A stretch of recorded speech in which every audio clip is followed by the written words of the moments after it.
Традиционно лето – самое популярное время для свадеб, но этот сезон побил все рекорды. Одна из причин – появление новых локаций для торжества. Мы хотели, начать свою жизнь именно сейчас, потому что любовь.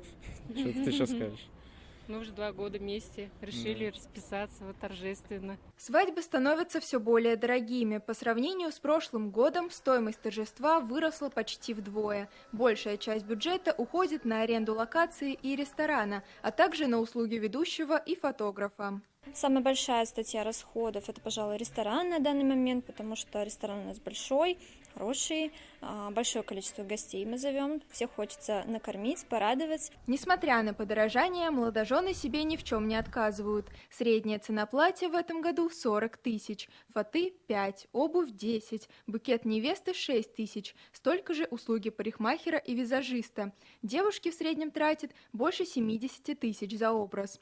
Женихи в 2 раза меньше, в среднем около 30 тысяч рублей. Повышение цен было однозначно, потому что фабрики берут некоторые ткани из-за границы, то есть у нас очень много заграничных тканей, соответственно, увеличилась стоимость платьев. То есть ассортимент с прошлого года, с прошлыми годами, скажем, повысился примерно процентов на 15-20, соответственно, платья, например, стоили 30 тысяч, сейчас стали стоить 40. Усиливается тренд на индивидуальность в моде, концептуальные и камерные свадьбы.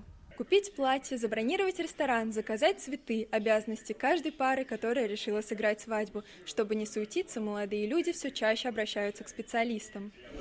Вот это платье будет удобнее и практичнее, а также нежнее смотреться по сравнению с другими вариантами. Спрос на свадьбу вырос в связи с тем, что люди, увидев у других свадьбы, они тоже хотят провести свой день, запечатлеть этот день на память, так как потом, спустя несколько лет, они говорят: эх, почему мы не сыграли?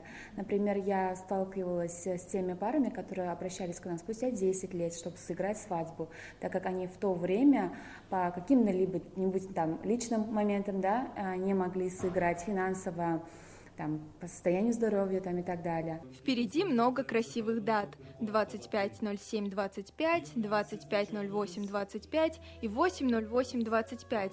Молодожены предпочитают заключать союзы в эти дни. Альбина Ифарова, Анвар Шарифуллин, ТНВ, Казань.